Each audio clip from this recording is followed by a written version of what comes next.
존경하는 고양 시민 여러분, 시장님, 의장님, 그리고 선배 동료 의원 여러분, 안녕하십니까?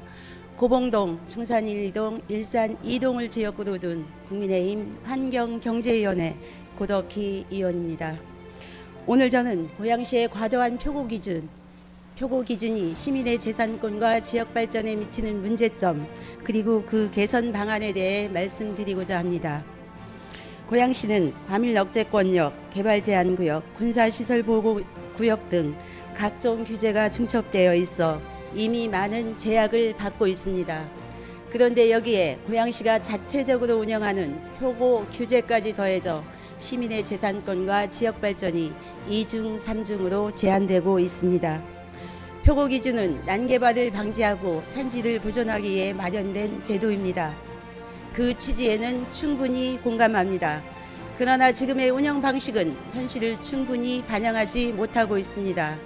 문제는 표고와 경사도를 같은 기준처럼 적용하고 있다는 점입니다. 표고는 인천 앞바다 평균 해수면을 기준으로 측정한 절대 높이, 즉 측량 기준입니다. 높이만 나타낼 뿐 안전 여부를 판단하는 기준은 아닙니다. 반면 경사도는 땅이 얼마나 가파른지를 나타내는 기울기, 즉 안전 기준입니다. 높은 곳이라도 평탄하면 안전할 수 있고 반대로 낮은 곳이라도 급경사지라면 오히려 더 위험할 수 있습니다. 그런데 현재 고양시는 현장의 안정성이나 개발 여건보다 인천 앞바다 평균 해수면을 기준으로 한 표고를 우선 적용하고 있습니다. 제가 확인한 현장들도 그랬습니다. 도로보다 낮고 평균 경사도도 완만하며 배수에도 문제가 없는 토지입니다. 그럼에도 단지 표고 기준을 초과했다는 이유만으로 개발이 제한되고 있습니다.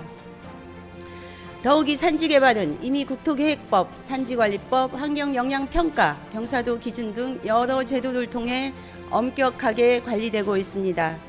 특히 고양시는 산지관리법상 평균 경사도 기준인 25도보다 훨씬 강화된 평균 경사도 15도 이하를 적용하고 있어 산지 개발은 이미 충분히 관리되고 있습니다. 그런데 여기에 다시 표고 기준까지 적용하는 것은 같은 목적의 규제를 중복 적용하는 것으로 시민들에게 과도한 부담을 주는 이중 규제라고 생각합니다. 또 하나의 문제는 성장관리계획과의 충돌입니다. 성장관리계획이 수립된 지역은 이미 개발의 적정성을 인정받는 곳입니다. 필요한 경우에는 도시계획위원회의 심의를 거쳐 개발 여부를 결정합니다. 그런데도 표고 기준 하나 때문에 개발이 제한되는 사례가 발생하고 있어 이는 성장관리계획 제도의 취지와도 맞지 않는 결과입니다. 경기도의 다른 시군을 살펴보면 표고 기준을 두지 않거나 도시계획위원회 심의를 통해 탄력적으로 운영하는 곳이 많습니다. 그러나 고양시는 법정 동별 평균 표고를 기준으로 가장 세밀하게 엄격하게 적용하고 있습니다. 같은 경기도 안에서도 고양 시민들만 더 강한 규제를 받고 있는 것입니다. 존경하는 시장님, 저는 무분별한 개발을 주장하는 것이 아닙니다. 환경은 반드시 지켜야 합니다. 환경 보존과 시민의 재산권은 서로 대립하는 가치가 아니며 충분히 조화를 이룰 수 있는 가치입니다. 성장관리계획이 수립된 지역, 기반시설이 확보된 지역, 평균 경사도 15도 이하의 완만한 지역, 주변 개발이 완료된 지역, 도로 고속도로 등으로 인해 기존 산림과 단절된 지역 등은 일률적인 표고 기준을 적용하기보다 탄력적으로 판단할 수 있도록 예외 규정을 마련하거나 표고 기준 자체를 전면 재검토해야 합니다. 국가 규제는 쉽게 바꿀 수 없습니다. 하지만 고양시가 만든 규제는 고양시가 바꿀 수 있습니다.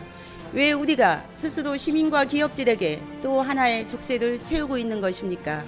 도시계획조례 제29조를 현실에 맞게 재검토하여 시민의 재산권과 지역 발전 그리고 환경 보존이 조화를 이루는 합리적인 개선 방안을 마련해 주실 것을 요청드립니다. 도시는 규제로 성장하지 않습니다. 가능성으로 성장합니다.